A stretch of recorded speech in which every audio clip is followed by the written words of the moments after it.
प्यारे बच्चों, कल हमने आपको अध्यारोपण के सिद्धांत के बारे में समझाया था। तो वीडियो छोटा हो गया था, आज हम उसके आगे बढ़ेंगे।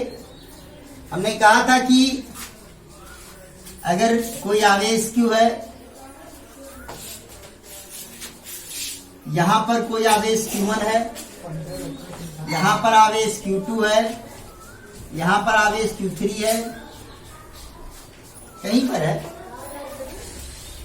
और ये आवेशों का एक निकाय बनना है। तो अध्यारोपण का सिद्धांत क्या कहता है कि आवेशों के निकाय में किसी एक आवेश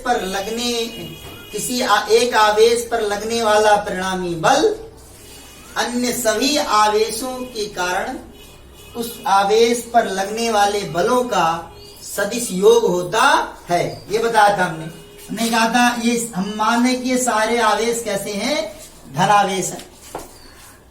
अगर हम Q पर बल निकालना चाह रहे हैं, परिणामी बल निकालना चाह रहे हैं, तो Q1 के कारण Q पर जो बल लगेगा वो किस दिशा में लगेगा, इस दिशा में लगेगा। मान लिया हमने कि वो बल कौन है, F1 है। Q1 से Q हमने मान लिया ये बिंदु O है, या मान लीजिए कि ये A है, ये बिंदु B है, ये बिंदु C है, ये बिंदु D। क्लियर हुआ कि नहीं हुआ? अब जो है Q2 के कारण जो बल लगेगा,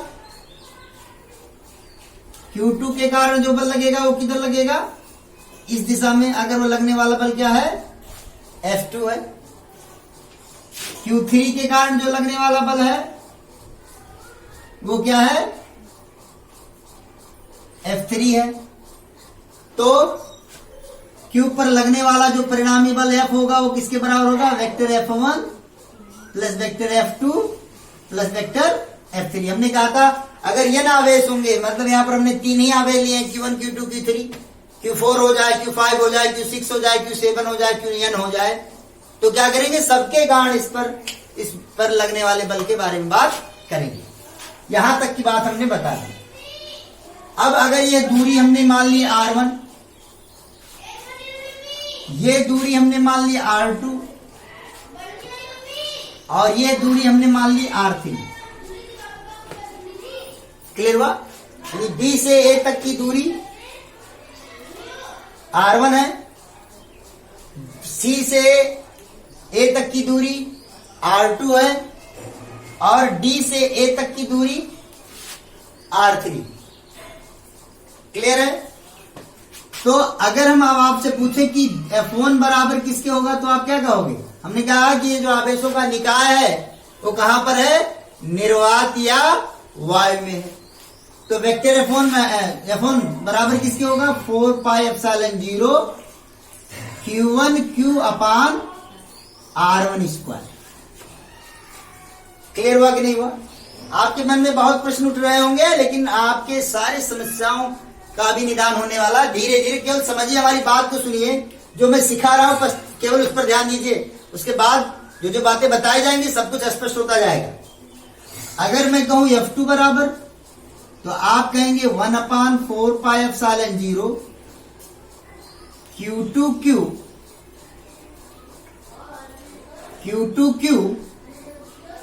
अपान R2 स्क्वायर। अगर मैं कहूं F3 बराबर, तो आप कहोगे 1 अपान 4 pi epsilon 0 Q3Q upon R3 square.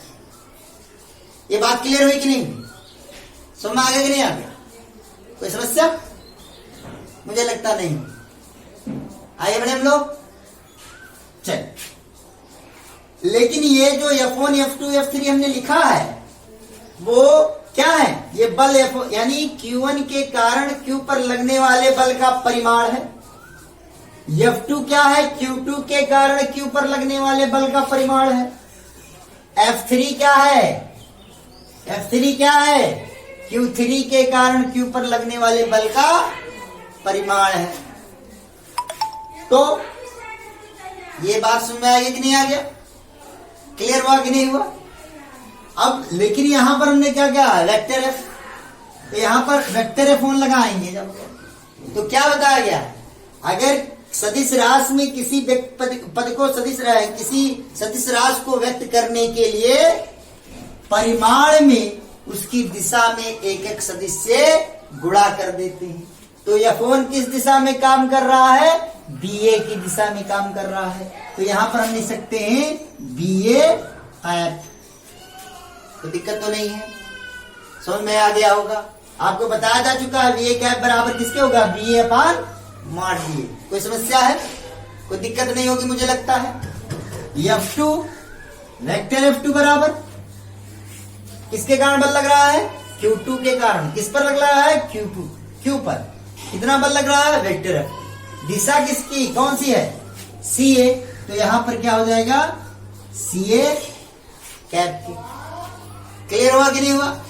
इसी तरह से Q3 के कारण Q पर जो बल लग रहा है तो कितना लग रहा है, वेक्टर F3, तो यहां पर लिख दिया हमने वेक्टर F3। दिशा क्या है, D से A की ओर, तो यहां पर क्या हो गया, DA कैप। क्लियर हो गया कि नहीं हो? ये बात समझ में आ गई कि नहीं आ गई? कोई समस्या तो नहीं है, कोई दिक्कत तो नहीं है, बात क्लियर हो गई। अब हम लोग तो अब Q पर लगने वाला अध्यारोपण सिद्धांत से, इसलिए Q पर लगने वाला परिणामी बल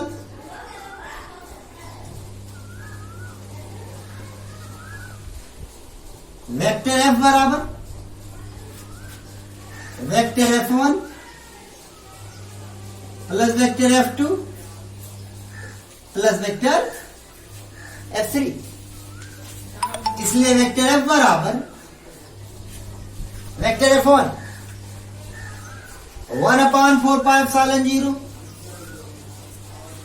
Q1Q upon R1 square into BA cap plus 1/4πε0 Q2Q upon R2 square CA cap plus 1/4πε0 Q3Q upon R3 square into DA cap. इसलिए वेक्टर F बराबर किसके हो जाएगा, सब में 1/4πε0 1/4πε0 1/4πε0 कॉमन, तो यहां से क्या हो जाएगा 1/4πε0, Q भी कॉमन हो गया तो Q/4πε0। क्या बचा यहां पर बचा Q1/R1 square BA cap plus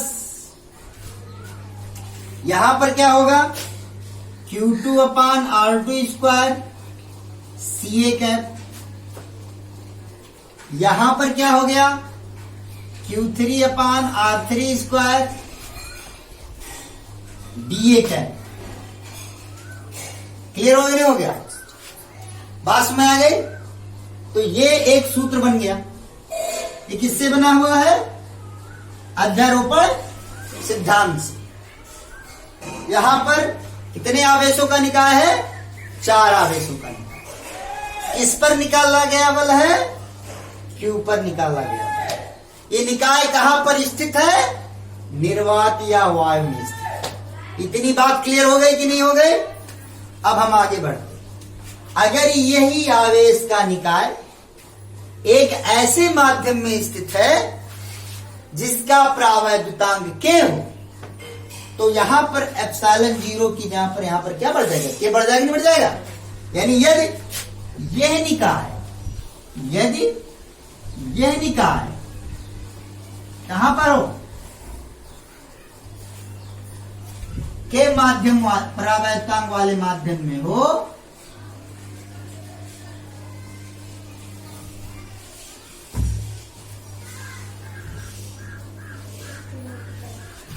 में स्थित हो तो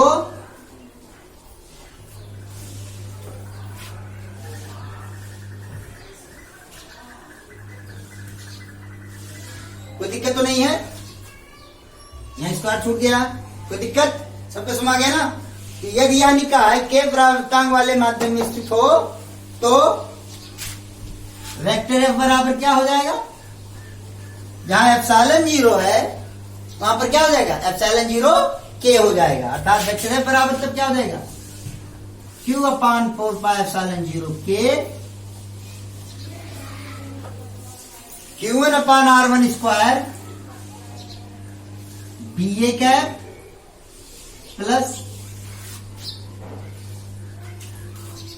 Q2 अपान R2 स्क्वायर CA कैप और प्लस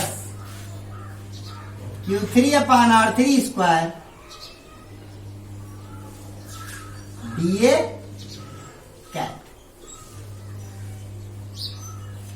क्लियर हुआ कि नहीं हुआ? क्लियर हुआ कि नहीं हुआ? अब आपके मन में आ रहा है कि सर जी क्या हम केवल Q पर ही लगने वाला बल निकाल सकते हैं? जी नहीं, हम Q1 पर भी लगने वाला बल निकाल सकते हैं। अगर हमको Q1 पर लगने वाले बल को प्राप्त करना होगा तो हम किसके किसके कारण निकालेंगे? Q के कारण Q1 पर लगने वाला बल निकालेंगे, Q2 के कारण Q पर लगने वाला बल निकालेंगे, Q3 के कारण Q1 पर लगने वाला बल निकालेंगे। अगर Q2 पर लगने वाला बल ज्ञात करना है तो Q1 के कारण Q2 पर लगने वाला बल निकालेंगे, Q के कारण Q2 पर लगने वाला बल निकालेंगे और Q3 के कारण Q2 पर लगने वाला बल ज्ञात करेंगे। क्लियर हो गया? तो अध्यारोपण सिद्धांत समझ में आ गया। अभी हम लोग सवाल भी लगाएंगे इस पर। आपको आज मैंने कहा था कि कल हम आपको एग्जाम्पल में कुछ बातें बताएंगे, सिखाएंगे, सवाल से समझेंगे। ये बात कॉन्सेप्ट क्लियर हुआ कि नहीं हुआ?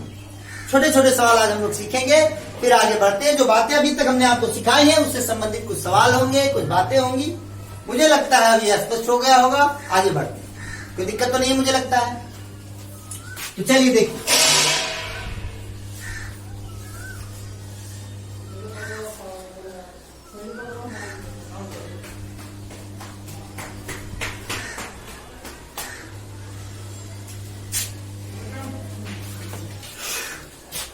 एक छोटा सा सवाल हम लोग देखते हैं। अक्सर एग्जाम में पूछा जाता है कि एक कूलाम में कितने इलेक्ट्रॉन होते? पहला क्वेश्चन देखिए, एक कूलाम में कितने इलेक्ट्रॉन होते? अब देखिए,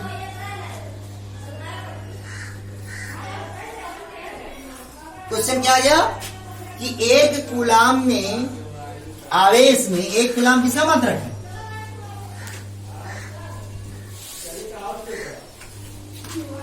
एक कूलाम आवेश में कितने इलेक्ट्रॉन होते हैं? क्वेश्चन आ गया। तो अब क्वेश्चन उठेगा कि इस सवाल को हम कैसे लगाएं? आवेश किसका मात्रक है? कूलाम किसका मात्रक है? आवेश का साफ साफ दिया हुआ, तो क्यू को बराबर ने लिख दिया एक कूलाम। क्लियर? कि इलेक्ट्रॉनों की संख्या पूछ रहा है और इलेक्ट्रॉनों की संख्या से संबंधित आपको एक ही सूत्र बताया गया है, Q बराबर Ne। Q बराबर Ne बताया गया है। जहां Q क्या है? आवेश है। N क्या है? इलेक्ट्रॉनों की संख्या है। और E क्या है? इलेक्ट्रॉन का आवेश। तो यहां से Q की जहां पर कितना हो गया? 1। N की जगह पर कितना हो गया? नहीं पता, यही तो निकालना है कि कितने इलेक्ट्रॉन होंगे। E इलेक्ट्रॉन का आवेश, इलेक्ट्रॉन का आवेश होता है 1.6 × 10⁻⁻19 कूलाम। इलेक्ट्रॉन का आवेश कितना होता है? 1.6 × 10⁻⁻19 कूलाम।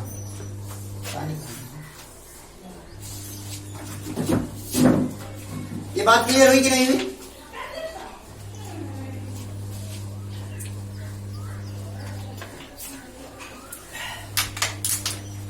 अब हम लोग आगे बढ़ते हैं। तो यहां से n बराबर किसके हो जाएगा? 1/1.6 गुणे 10⁻−19। तो ये बराबर किसके हो जाएगा? 10⁻−19 ऊपर जाएगा तो कितना हो जाएगा? 10⁻19 प्लस में और बटे 1.6। 1 गुणे भी लिख सकते हैं। अब यहां से क्या हो गया? 1 गुणे 10 है ना, तो 1 अगर यहां पहले यहां पर देखिए तो यहां पर दशमलव जब हटा देंगे, यहां पर 1 था ही, जब दशमलव हटाएंगे, दशमलव बाद का अंक है 1, तो यहां पर क्या आ जाएगा? 0। क्लियर हो गया नहीं हो गया? तो कितना हो गया? 10 100 कर दिया और गुणे 10⁻18। देखो दशमलव हटाया तो यहाँ 1 0 आ गया, इतनी बात हो गई। और 1 घात इसका ले लिया तो यहाँ पर कितना हो गया? 100। और यहाँ पर कितना हो गया? 10⁻18। और बटे कितना आ गया? 16। अब 16 से 100 को भाग दे देंगे अगर, तो कितना हो जाएगा? 6.25 गुणे 10⁻18। यानी 1 कूलाम आवेश में कितने इलेक्ट्रॉन होते हैं ये आप बता दें। कभी कभी सवाल में ऐसे ही आ जाता है, जरूरी नहीं कि यही सवाल आ जाए। पूछ ले कि 1 ग्राम जल में कितने इलेक्ट्रॉन होते हैं या किसी में कितने इलेक्ट्रॉन होते हैं। तो आप जैसे मान ले जल की बात करते हैं तो जल का परमाणु भार कितना होता है? सॉरी, अणुभार। जल का अणुभार H2O, अणुभार 1 गुणे 2 धन 16 कितना हो गया? 18। तो जल का अणुभार कितना हो गया? 18। तो 18 ग्राम जल की बात हो गई यहां पर।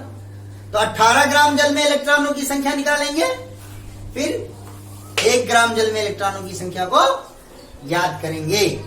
ऐसा उदाहरण आपके किताब में दिया हुआ है, उसको लगाएंगे, कोई समस्या होगी तो पूछ लेंगे। क्लियर होगा नहीं हुआ? तो आपको यह जानना है कि आप किसी भी सवाल को हल कर सकते हो, आपको कॉन्सेप्ट पता होना चाहिए। यानी सबसे पहले आप आवेशों की संख्या को निकालोगे और उसके बाद माफ कीजिए, आवेश कितना आवेश है ये निकालोगे और फिर उसके बाद Q बराबर यानी का सूत्र लगा दोगे। पहले क्या निकालोगे? आवेश, और फिर Q बराबर यानी का सूत्र लगा दो। क्लियर हुआ कि नहीं हुआ? बात सुने आगे नहीं आ गया? आगे बढ़े हम लोग। तो इस तरह के सवाल आपके समझ में आ गए होंगे, कोई दिक्कत तो नहीं होगी। आगे बढ़े हम लोग। चल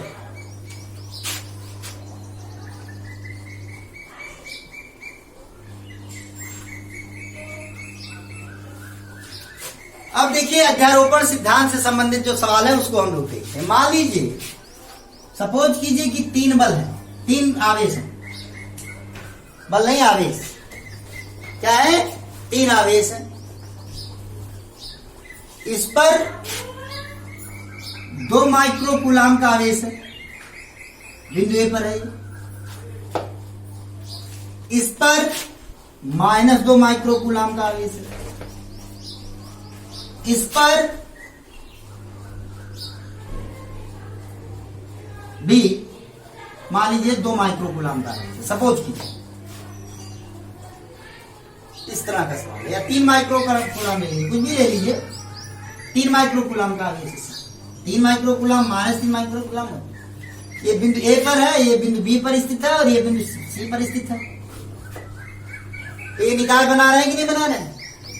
और क्वेश्चन में अगर आ गया कि ये ऐसा निकाय बना रहे हैं कि एक समबाहु त्रिभुज का निर्माण कर रहे हैं, या इसी सवाल को ऐसे ही बोल सकता है, जैसे कह दिया कि 3 आवेश एक समद्विबाहु त्रिभुज के शीर्ष पर स्थित है, ऐसे बोल सकता है। ऐसे भी बोल सकता है कि 3 आवेश एक समद्विबाहु त्रिभुज का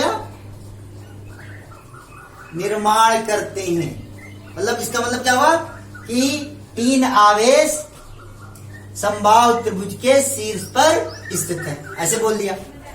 तो आपको इस तरह से कर लेना है।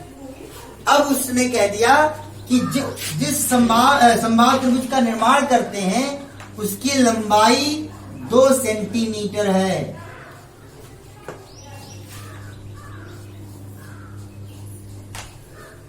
बिंदु ए पर 3 माइक्रोकूलाम, बिंदु बी पर -3 माइक्रोकूलाम और बिंदु सी पर 3 माइक्रोकूलाम आवेश। समबाहु त्रिभुज का निर्माण करते हैं तीनों आवेश मिलकर, तो ये क्या हो गया 2 सेंटीमीटर ये भी हो गया और 2 सेंटीमीटर ये भी, क्योंकि समबाहु त्रिभुज है तो सभी भुजाएं बराबर है। अब आपसे क्वेश्चन उठता है कि बिंदु ए पर लगने वाले बल का परिणामी ज्ञात कीजिए। ध्यान से सुनिए, लगने वाले बल का परिणामी ज्ञात कीजिए और क्या ज्ञात कीजिए, उसकी दिशा भी ज्ञात कीजिए। क्लियर, समझ आ गया? अब चलिए अध्यारोपण सिद्धांत की बात हम यहां पर करने जा रहे हैं। क्या आवेश है? 3 आवेश है। किस पर लगने वाले बल की बात कर रहे हैं? बिंदु ए पर स्थित आवेश पर।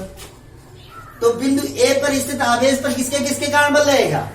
-3 माइक्रोकूलाम के कारण और इस +3 माइक्रोकूलाम के कारण। क्लियर हुआ कि नहीं हुआ? कोई दिक्कत तो नहीं है? चलिए आगे बढ़े हम लोग। अब देखिए ये कैसा है? धनावेश है। ये क्या है? धनावेश है।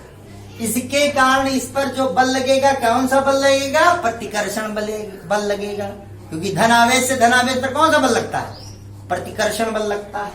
तो इसलिए इसके कारण जो बल लगेगा वो किधर लगेगा? इस तरफ लगेगा। इसके कारण इस पर लगने वाला बल इधर होगा। अब आपके मन में आ रहा हो सर जी ए भी तो सी पर बल लगा रहा है। जी हाँ, लगा रहा है, लेकिन हम किस पर लगने वाले बल की बात कर रहे हैं, की चर्चा कर रहे हैं? बिंदु ए पर लगने वाले बल की चर्चा कर रहे हैं। इसलिए बिंदु जो है ये आवेश इस पर कितना बल लगा रहा है इसके बारे में अभी कोई चर्चा नहीं करेंगे। बात क्लियर हो रही है कि नहीं हो रही है? यानी इसके कारण इस पर लगने वाला बल क्या हो गया? F1 हो गया। कोई दिक्कत है आपको? मुझे लगता है कोई दिक्कत नहीं हो। क्या मैं आपको समझा पा रहा हूं? अब देखिए इसके कारण लगने वाला बल ये हो गया। अब कौन सा बल बचा? आवेश बचा, ये आवेश। इसके कारण इस पर कौन सा बल लगेगा? आकर्षण बल लगेगा। आकर्षण बल इधर लगेगा कि उधर लगेगा? उधर लगेगा तो प्रतिकर्षण हो जाएगा, अपनी ओर खींचेगा ना। आकर्षण मतलब क्या होता है? अपनी ओर खींचना। आकर्षण मतलब क्या होता है? अपनी ओर खींचना। तो यहां पर हो गया आकर्षण बल F2 हो गया। अब कोई और बल इस पर कार्य करेगा? जी नहीं, और कोई बल कार्य नहीं करेगा। क्यों नहीं कार्य करेगा? क्योंकि 2 ही आवेश तो है। क्लियर हो गया नहीं हो गया? तो इन दोनों आवेशों पर, इस आवेश के कारण इस पर लगने वाला बल क्या हो गया? वेक्टर F1 हो गया। इसके कारण लगने वाला बल क्या हो गया? वेक्टर F2 हो गया। अब हमको इन दोनों का क्या निकालना है? परिणामी निकालना है। क्लियर हो गया बेटा?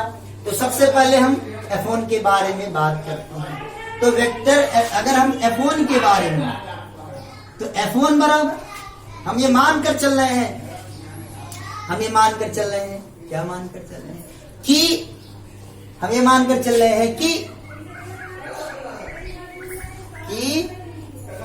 ये जो निकाय है कहां पर है? निर्वात में है। तो जो निर्वात में है तो F1 बराबर किसके होगा?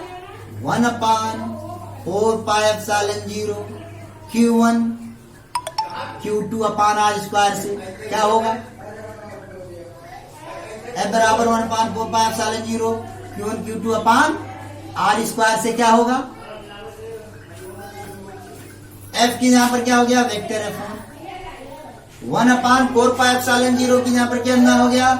9 × 10⁻9 हो गया। Q1 पहला आवेश 3 माइक्रोकूलाम। 3 माइक्रोकूलाम इसका मतलब क्या हो गया? 3 × 10⁻⁶। माइक्रो का मतलब हमने बताया जहां भी माइक्रो आएगा इसका मतलब कितना हो गया 10 पर घात माइनस 6। तो 3 गुणे 10 पर घात माइनस 6। क्लियर हो गया। यहाँ पर परिमाण की बात कर रहे हैं इसलिए अभी सदिश राशि नहीं लगाएंगे। क्लियर हो गया। दिशा ये बता रही कि बल इधर कार्य कर रहा है। अभी हम किसका निकाल रहे हैं परिमाण निकाल रहे हैं। तो 9 गुणे 10 पर घात 9 किसका मान हो गया 1/4πε0। क्लियर हो गया। Q1 इन दोनों आवेशों के बीच की बात हो रही है। Q1 कितना हो गया 3 गुणे 10 पर घात माइनस 6। Q2 कितना हो गया ये भी कितना हो गया 3 गुणे 10 पर घात माइनस 6 बटे R। R कितनी दूरी दी हुई है 2 सेंटीमीटर। 1 सेंटीमीटर बराबर किसके होता है 10 पर घात माइनस 2 मीटर। 1 सेंटीमीटर बराबर किसके होता है 10 पर घात माइनस 2 मीटर। तो 2 सेंटीमीटर बराबर किसके होगा 2 गुणे 10 पर घात माइनस 2 मीटर। और घाते कितना हो जाएगा 2 हो जाएगा। घाते कितना हो जाएगा 2 हो जाएगा। मुझे लगता है क्लियर हो गया होगा आपको। दूरी कितनी दी हुई है 2 सेंटीमीटर। Concept clear. अब देखिए यहां से आप इसको कैसे लिख सकते हैं 9 गुणे 10 पर घात 9 9 त्रिक 27 या 81 गुणा कर दिया गुणे 10 पर घात 9 ऋण 6 और ऋण 6। कोई दिक्कत है बटे 2 का वर्ग कितना हो गया 4। जब घात पर घात होता है तो घातों का गुणा हो जाता है तो 2 दूनी 4 माइनस 4। सबके समझ आ गया कि नहीं आ गया। अब यहां से कितना हो गया 81 गुणे 10 पर घात 81 गुणे 10 पर घात 9 और 6 कितना हो गया 12। और ये माइनस 4 घात ऊपर जाएगा तो कितना हो जाएगा +4। क्लियर हो गया कि नहीं हो गया बटे कितना हो गया 4। क्लियर हो गया कि नहीं हो गया। अब यहां से ये हो गया 81 और गुणे 10 पर घात 9 4 13 में से 12 गया कितना बचेगा 1 नहीं लिखा जाएगा। और बटे कितना हो गया 4 भाग देंगे 2 दूनी 4 2 पंचे 10 कितना हो गया 405 बटे 2 बराबर यानी 405 बटे 2 न्यूटन।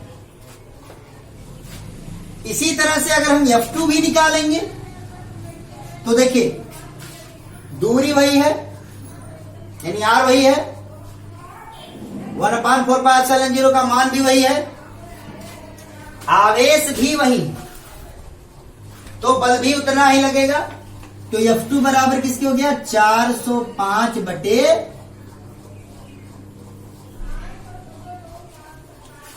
2 न्यूटन। 405 बटे 2 न्यूटन। क्लियर हो गया। अब आपके मन में एक चिंता सता रही है कि सर जी ये माइनस था तो यहां पर आपने आवेश का मान माइनस में नहीं लिया यहां पर तो माइनस आना चाहिए। प्यारे बच्चों बल का परिमाण निकाल रहे हैं। ये जो ऋण चिन्ह है इस ऋण चिन्ह के कारण ही तो इस बल की दिशा इधर है। तो ये ऋण चिन्ह के कारण ये पता चल रहा है कि बल की दिशा किस तरफ है इस तरफ है अर्थात आकर्षण बल है। ये बल का परिमाण है ये बल की दिशा को व्यक्त नहीं कर रहा।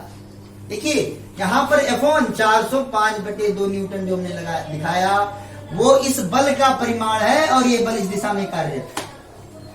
F2 इस बल का परिमाण है किस बल का इस बल का और इसकी इस दिशा में कार्यरत है A से B की ओर कार्यरत है। क्लियर हुआ कि नहीं हुआ।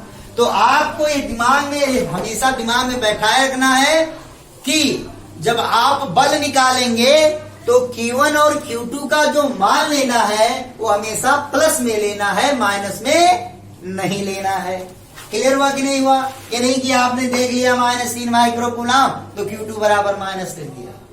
तो माइनस से क्या पता चलेगा? आपको उस बल की दिशा ज्ञात होगी कि वह बल किस दिशा में कार्य कर रहा है। क्लियर हुआ कि नहीं हुआ? मुझे लगता है एकदम स्पष्ट हो गया होगा, कोई दिक्कत नहीं है।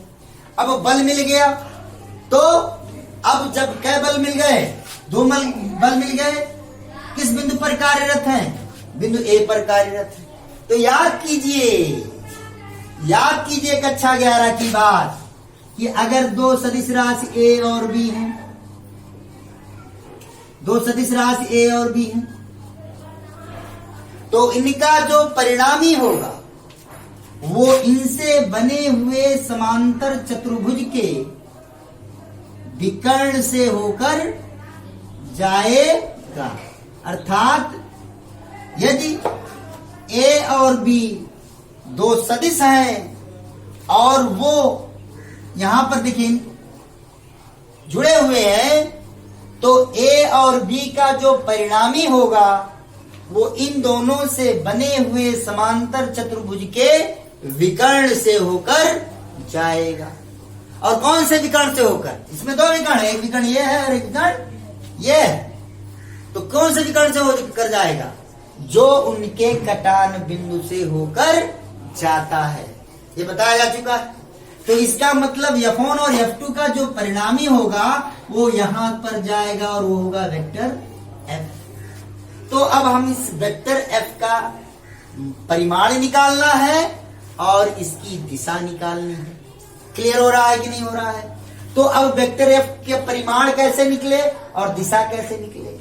आपको बताया गया था कि अगर इनके बीच का कोण अल्फा है, यदि सदिश A और B के बीच का कोण अल्फा है, तो इनका इसके परिणामी का जो परिमाण R होगा वो बराबर होगा A² plus B² plus 2AB cos alpha.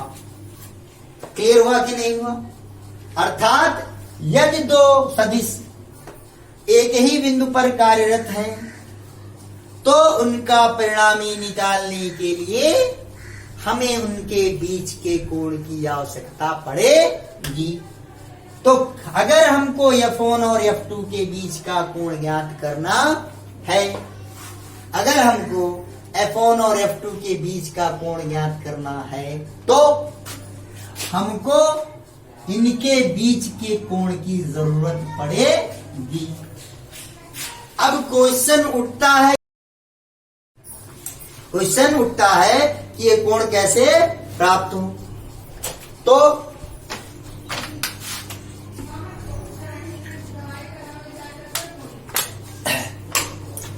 तो आप इसको निकालने के लिए हम थोड़ा बेसिक बात पर पहुंचते हैं। ये कैसा त्रिभुज है? समबाहु त्रिभुज है। ये कितना कोण बना रहा है? तो समबाहु त्रिभुज के सभी कोण बराबर होते हैं। तो ये 60 अंश हो गया कि नहीं हो गया? हो गया। ये 60 अंश हो गया कि नहीं हो गया? हो गया। और ये भी 60 अंश होगा। क्यों होगा? क्योंकि त्रिभुज के तीनों अंतःकोणों का योग 180 अंश होता है और सभी भुजाएं बराबर हैं, तो सभी कोण बराबर होते हैं, इसलिए 60 अंश हो गया। अब अगर ये 60 अंश है तो ये पूरा कितना होता है? 180 अंश। किसी बिंदु पर बने कोणों का योग कितना होता है? 180 अंश होता है। तो जब ये 60 अंश हो गया तो ये कितना बचा? 120 अंश बचा कि नहीं बचा? क्लियर हुआ कि नहीं हुआ? यानी F1 और F2 के बीच का कोण कितना हो गया? 120 अंश। अर्थात जिस तरह यहाँ पर A और B के बीच का कोण अल्फा है, उसी तरह यहाँ पर F1 और F2 के बीच का कोण कितना है? 120 अंश है। यानी अल्फा का मान यहाँ पर 120 अंश है। इसलिए परिणामी बल का परिमाण निकालेंगे। तो परिणामी बल का परिमाण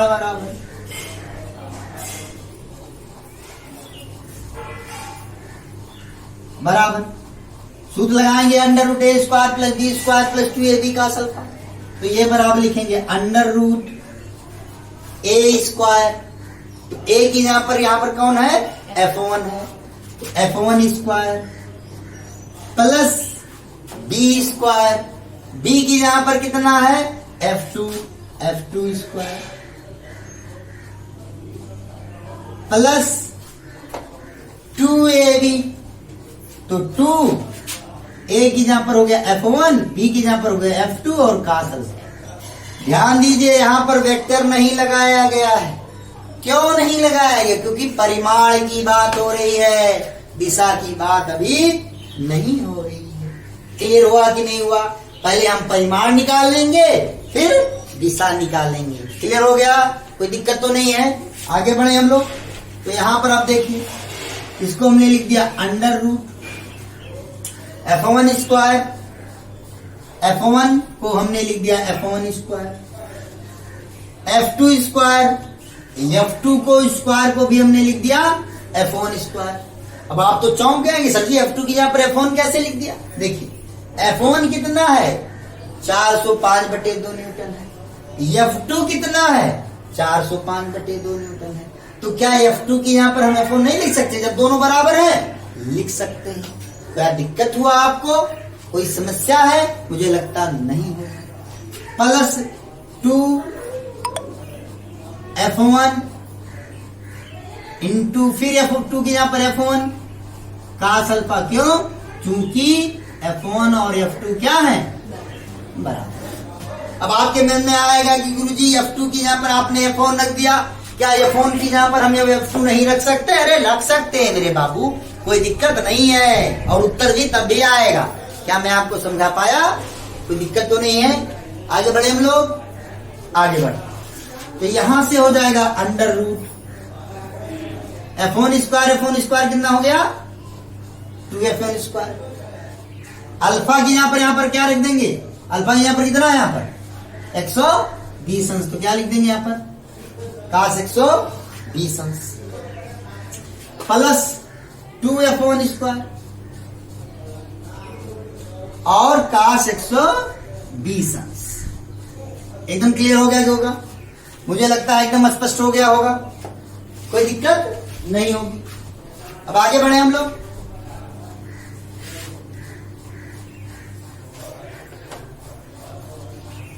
तो ये बराबर हो जाएगा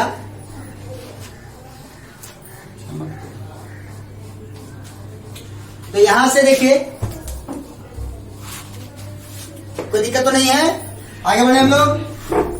अंडर रूट यहां पर भी 2F1 स्क्वायर और यहां पर भी 2F1 स्क्वायर क्या हो जाएगा? कॉमन हो जाएगा। तो यहां पर क्या बचेगा? 1 बचेगा। और प्लस यहां पर कितना बचेगा? cos 120 अंश बचेगा। कोई दिक्कत तो नहीं है? अब हम लोग आगे बढ़ते हैं। ये बराबर लिख सकते हैं under root 2F1 square bracket में 1 प्लस cos 120 अंश। cos 120 का मान कितना होता है? cos 120 को क्या लिख सकते हो? cos 90 और प्लस 30। cos 90 प्लस थीटा क्या होता है? माइनस साइन थीटा होता है। और माइनस साइन 30 का मान कितना होता है? -1/2। मुझे लगता है कोई दिक्कत नहीं होगी, कंफ्यूजन है तो नहीं होगा मुझे लगता है। 90 प्लस थीटा किस चतुर्थांश में गए? दूसरे चतुर्थांश में। और दूसरे में cos क्या होता है? माइनस होता है, इसलिए माइनस साइन। अब यहां पर cos 120 का मान कितना आ गया है? -1/2। तो यहां पर आपने लिख दिया -1/2। ये बात क्लियर हुई कि नहीं हुई? सबके समझ में आया कि नहीं आया? तो यहां से ये बराबर किसके हो जाएगा? Under root 2F1 square into 2 1 2, 2 में से 1 गया, 1/2 हो जाएगा। 2 से 2 क्या हो गया? कट गया। कितना मिल गया? Under root F1 square. F1 square बराबर किसके आ गया? F1। F1 का मान कितना है? 405/2 न्यूटन या 202.5 न्यूटन। मुझे लगता है क्लियर हो गया। अर्थात इन बलों का जो परिणामी है वो कितना होगा? 202.5 न्यूटन होगा। मुझे लगता है कि यह स्पष्ट हो गया होगा, कोई दिक्कत नहीं हुई होगी। क्या मैं आपको समझा पाया? कोई दिक्कत तो नहीं है? अब आपको क्या निकालना है? क्या निकालना है? क्या निकालना है आपको? दिशा। तो दिशा के लिए हमने बताया था, याद कीजिए फिर वही चित्र, जब कि अगर यह कोण अल्फा है, ये सदिश राशि ए है, ये सदिश राशि बी है, ये इसका परिणामी आर है। क्लियर हो रहा नहीं हो रहा है?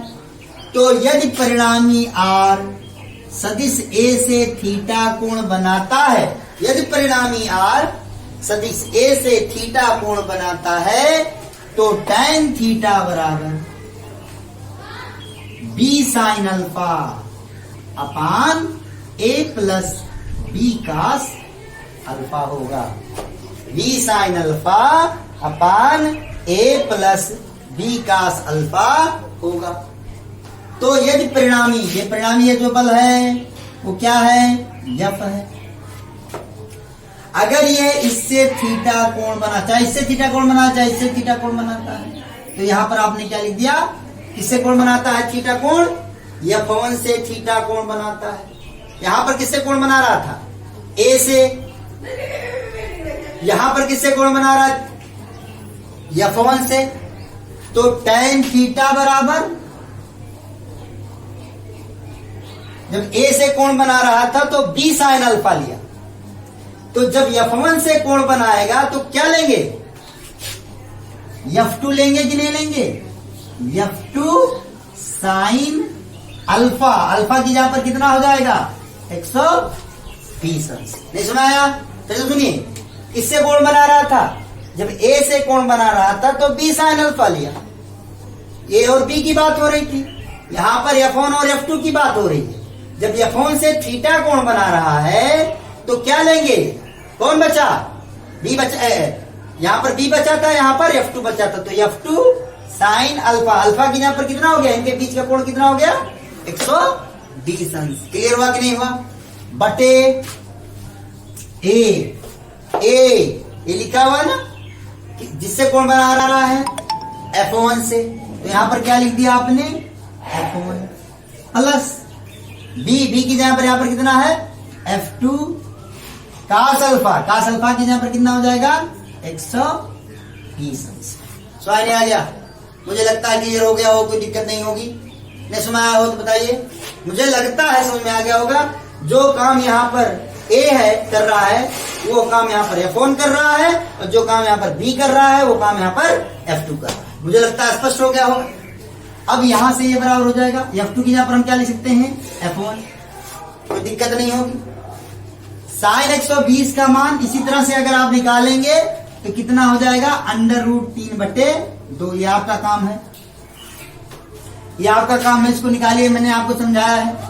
और F1 प्लस F2, F2 की यहां पर फिर से हमने क्या लिख दिया? F1 लिख दिया। और कास 120 अंश, कास 120 अंश का मान अभी बताया गया आपको -1/2। क्लियर हुआ कि नहीं हुआ? अब अगर आप इसको हल करेंगे, ऊपर वाले को हल करेंगे तो कितना हो जाएगा? √3F1/2। देखिए क्या किया हमने? F2 की जगह पर क्या रख दिया है? F1 रख दिया है। क्लियर है नहीं क्लियर है? क्योंकि F2 बराबर किसके है? F1 के। और नीचे हल करेंगे तो क्या मिल जाएगा? F1/2। तो tan थीटा बराबर कितना मिल गया? अब 2 से 2 कट जाएगा और F1 से F1 कट जाएगा, तो tan थीटा का मान कितना आ गया?